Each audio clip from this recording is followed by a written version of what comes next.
really being strong with our values is considered like a dream. The fact that when we daven, we feel very, very connected, and right after davening, we could just go back to what we do, and completely forget all our conclusions that we reach during davening. That's called a dream. Well, that's a dream in the negative sense. That's like a nightmare. It doesn't make sense.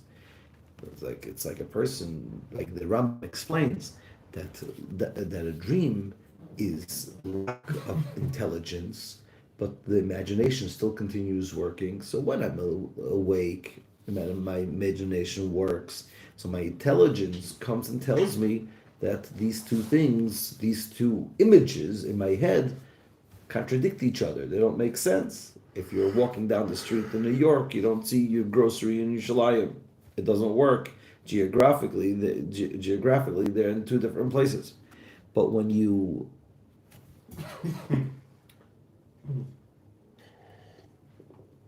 imagination, what's called over here in the Maimer, the koyach hamadame, when your imagination works, and not your intellect, what's going to happen is going to be that you're going to come up with all types of weird images that don't make any sense.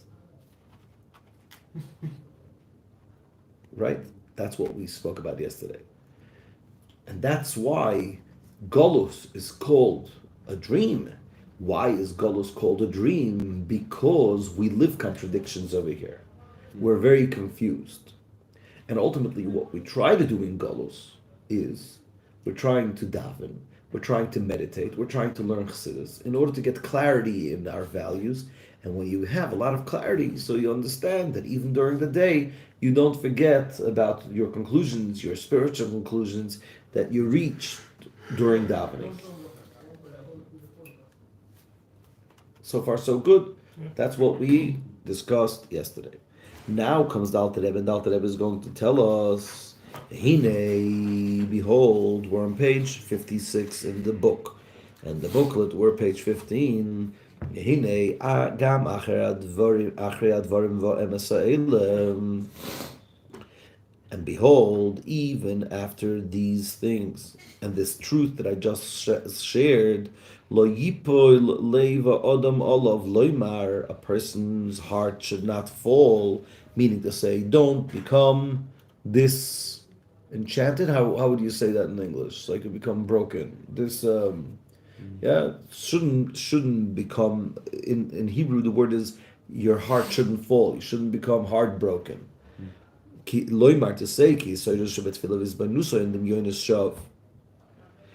Don't say that because after davening I'm not able to endure, I'm not able to keep this same conclusions, this same clarity that I had during davening. You shouldn't draw a conclusion that your evocation during davening, v'izbanuso, and his meditation, hem dimyoinus shav, are false fancies.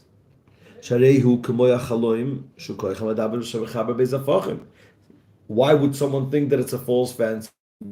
Say, what's going on? I'm like in a dream. I'm in a nightmare. During davening, it was clear that there's nothing but God. Right after davening, I have to fight with myself not to do some shady business.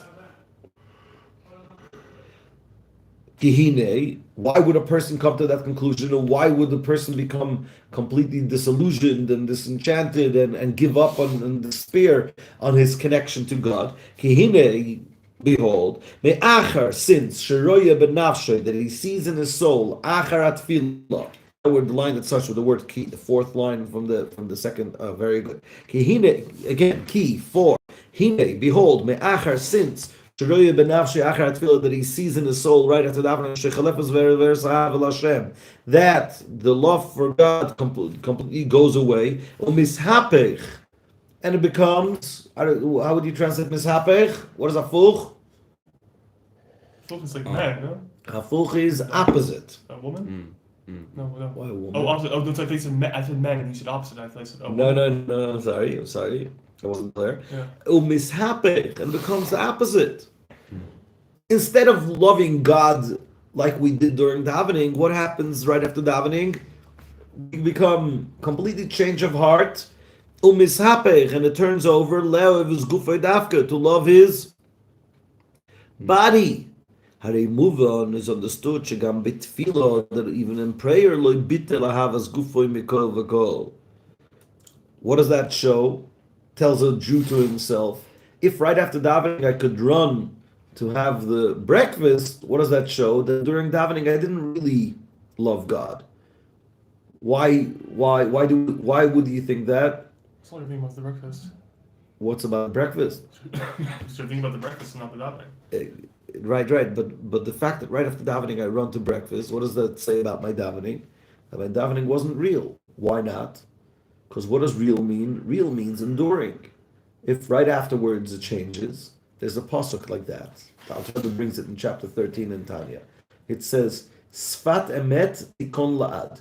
The lips of truth stay forever. The adargia, and just for 1 minute, is lashon shaker, is the tongue of lies.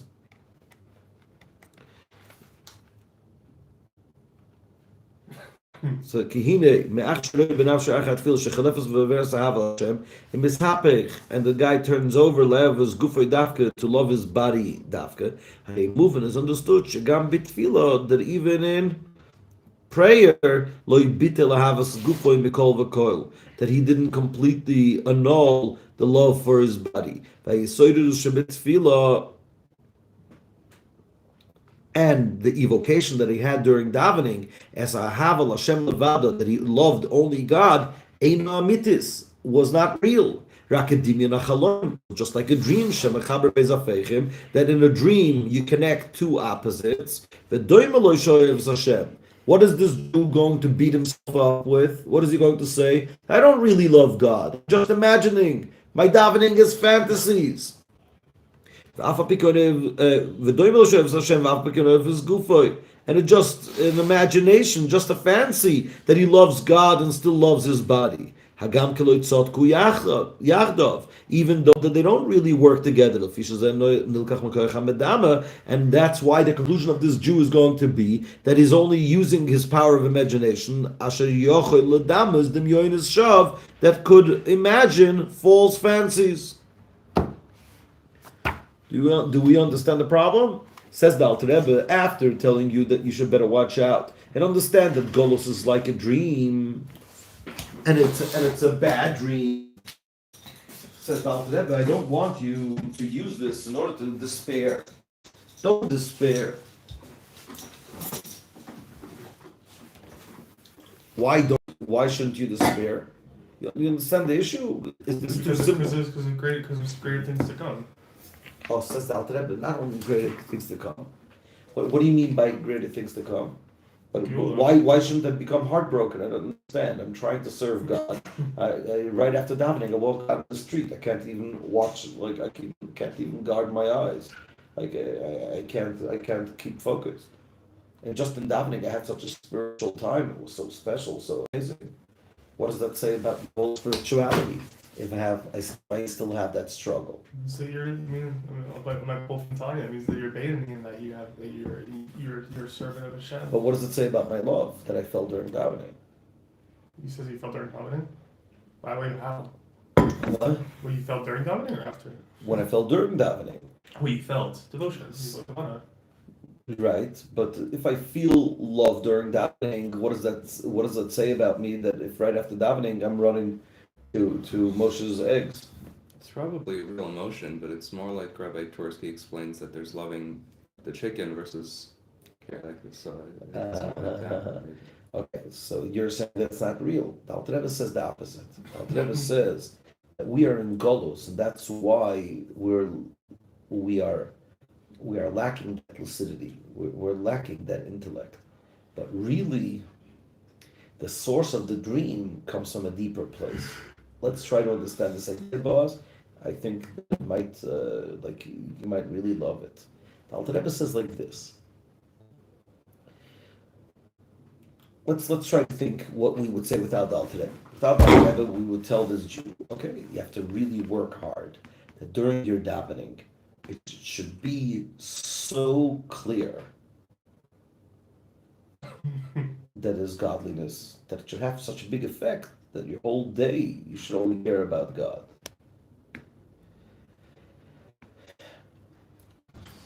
Dr. has a whole other idea. He says, understand the idea of the dream. The fact that there's this confusion, listen to this is a very deep concept. The fact that there's this confusion, that you go from loving physicality to loving spirituality and you don't see a contradiction, is because you're living a nightmare. But the nightmare stems from a place that is beyond intelligence. The day that physicality and spirituality won't even be won't be a contradiction. This is brilliant. Let me discuss one thing that I might have skipped. Why is it a contradiction to love physicality and loving God? Why can't I love just like I love ice cream and I love jalapeno dip? I love sushi and I love pizza. Why is loving God and loving physicality a contradiction? Really, truly. There's a saying from the Chovos HaLevavos. It's a Chovos HaLevavos, Duties of the Heart. Did you ever see that book? It's a very good book to know about. It's an old Jewish classic. It was written about 700 years ago, 800 years ago, during the Arabic period, when most of the Jewish books were written in Arabic. It's called Duties of the Heart. It's a very basic Jewish book. You should at least see the table of content. Look up the book. Sure. It's called Duties of the Heart in English. It's the first 3 chapters are more philosophical. I can even say heavy philosophy, proves that God is the unity of God and things like that. It's considered to be one of the Jewish classics. Wow.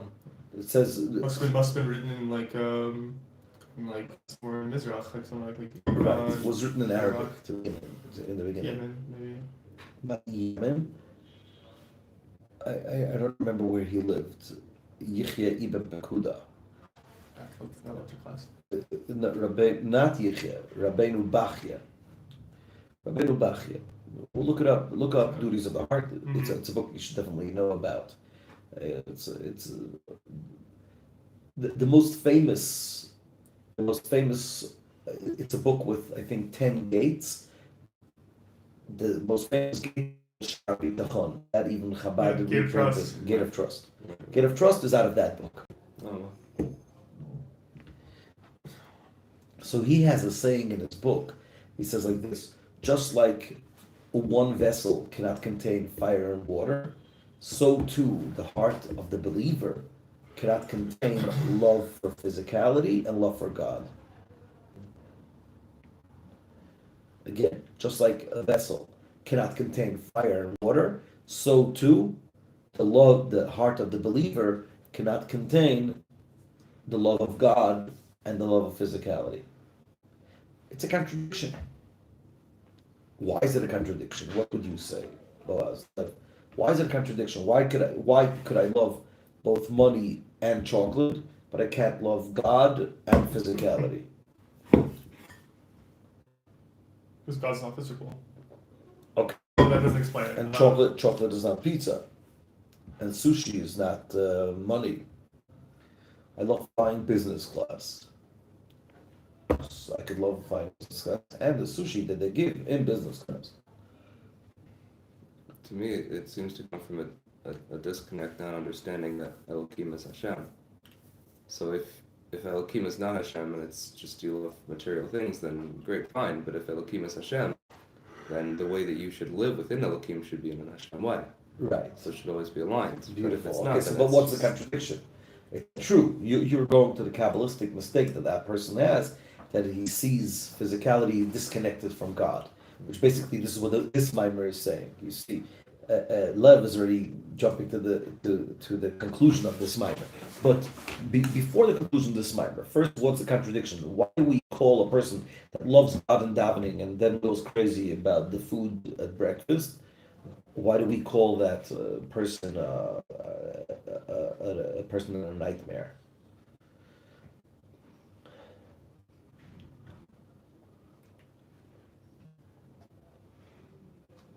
Okay, so this is a whole different conversation that I don't want to open up now. I just want to bring up the question. You should think about it. The simple answer is that when you're into physicality, you are focused outwards. When you're connected to God, you're focused inwards. That's the simple answer. It's a different focus. You're going in a different direction. You're going in a direction of either you coming closer to yourself or you're going further away from your true self. That's why it's a contradiction. That's the short answer. But the main point what Alter Rebbe is trying to say over here, he says like this. You're going through a phase where you're realizing that you're living a nightmare. What's going on? Where am I? Am I into God or am I into physicality? I just finished davening, and this is right away what I think right after davening. What's going on with me? Says the Alter Rebbe, the reason why there's this confusion is because ultimately, again, the Alter Rebbe could have said, okay, get over the confusion, work very hard against the confusion, and that's most probably the simple answer. The Alter Rebbe comes and says, the reason why this confusion is because really one day is going to come when it's going to be the good dream and it will stop being a contradiction. The reason why there's a confusion nowadays between physicality and spirituality and being pulled in different directions is, you know why? Because ultimately one day is going to come that physicality and spirituality will stop being a contradiction. So the source of a dream that is below intellect is because really in its source, in its root, it's beyond intellect.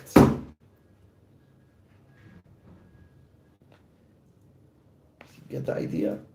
In other words, we're telling the person, listen, your mistake is not such a big mistake. It's a mistake the way it's being manifested now. But don't spill the baby with the bathwater. Really, one day is going to come when it's going to be the real dream. And what is the real dream? That physicality and spirituality won't contradict anymore.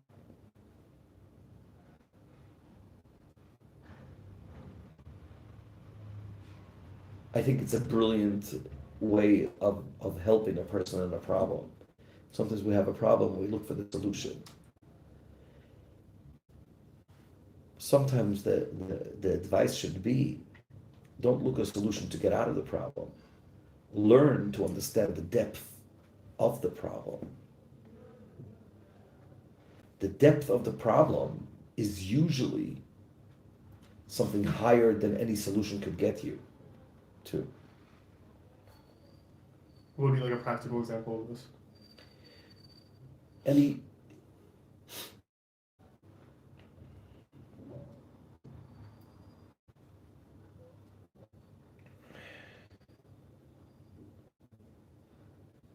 Maybe seeing eating food as an opportunity to make brachas.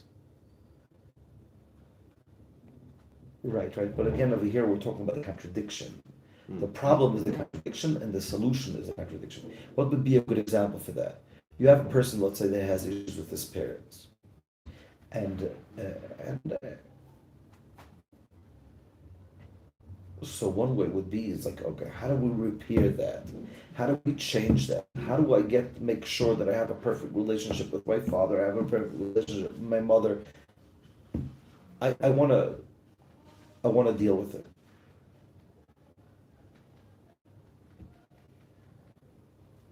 The deeper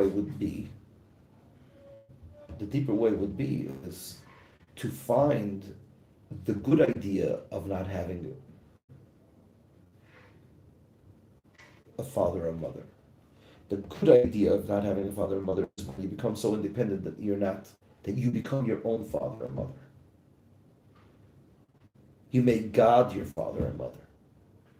In other words, you're not trying to regain what you lost, but you're saying that what I'm experiencing now has a depth that is not found in a good relationship with the father and mother. Does that make sense? Is that a good example? Yeah, I guess, yeah. In other words, let's say this kid would come to me and say, "Oh, my father has abandoned me. When I was 2 years old, my father's abandoned me." And I would start telling him, "Listen, you know how much people try to cut the umbilical cord? We're not saying it's a good thing. It's a terrible thing. It's something that needs to be dealt with. But use this, like King David says in Psalms, for my father and mother abandoned me, and God has collected me. I'll make God my father. I'll become my own father." In other words, you're taking the problem and you're saying that the problem is a misconstrued version of something much deeper than the solution, than the regular solution. So you come to a Jew that says, "What's going on? I'm like living a nightmare." So your nightmare now stems from the real dream that is going to be when Mashiach is going to come. And when Mashiach is going to come, what is it going to be all about? Physicality and spirituality won't be a contradiction. So now you're lacking the intellect, but your lack of intellect stems from a place that is going to be the truth beyond intellect. Now you're not in a good place because you're below intellect. You're trying very hard to become intellectual and gain that lucidity, gain that vividity, gain the understanding that being involved in God means that I shouldn't be so stuck in my physical desires. Great. But the reason why you're in this confusion is because this confusion has a good source. This confusion comes from a place that deep down, they're really not a contradiction.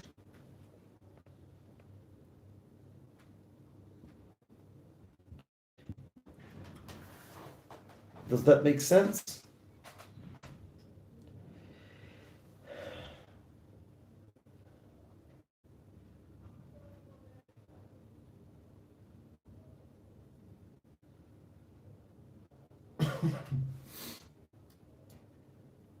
The source is that they're two facets of each other. The source is the contradiction, but the ultimate, when Mashiach is going to come, is going to be the ultimate reconciliation of that contradiction.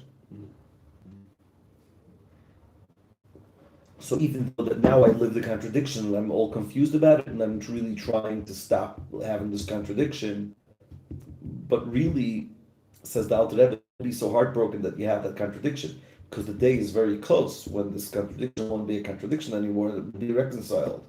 Like you said before, we'll be able to see godliness in physicality. That's why both are called a dream. Also, when a person says, "Oh, you're dreaming," you're in La La Land, you're dreaming, have a coffee, wake up and smell the coffee, and also say, "Oh, you're living the dream." So what is a dream? A dream is a good thing or a bad thing? A dream could be beneath intellect or it could be beyond intellect. And the beneath intellect stems, its root is from beyond intellect. Does that make sense? We need more explanation.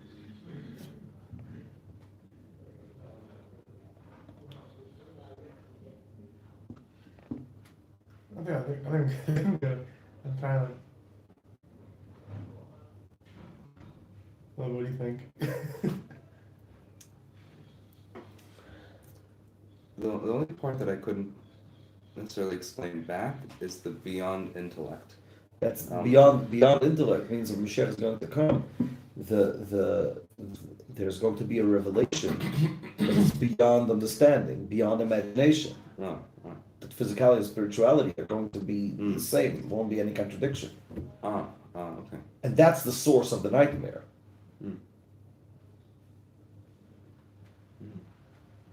doesn't. I see. I can't figure. I can't think. What I'm not really explaining so clearly.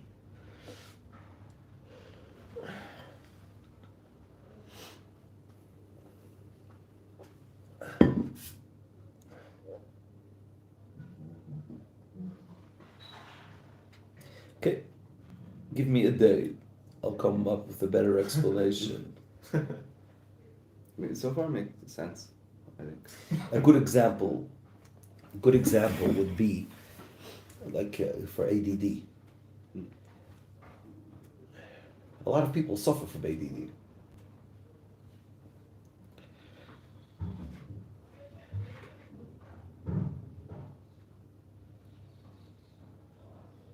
They can't focus, they can't get things done.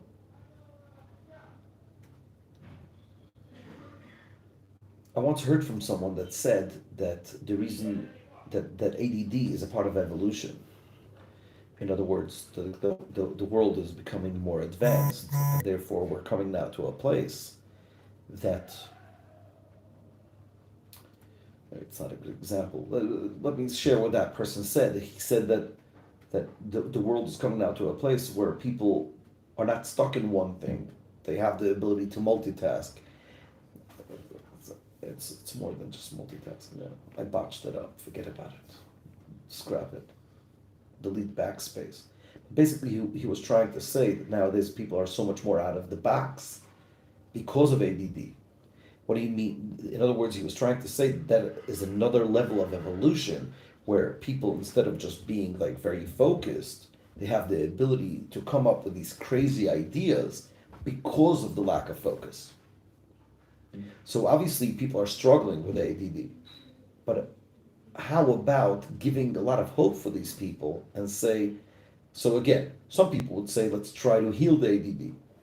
Some people would say, no. How about understanding that your ADD comes from a place of being beyond the box, and you just have to strive to the day where the ADD doesn't hinder you, doesn't create an obstacle, but the opposite. You could be a very good first responder where there's a lot of things happening and you could be the one running the whole situation because you're so good in being all over the place.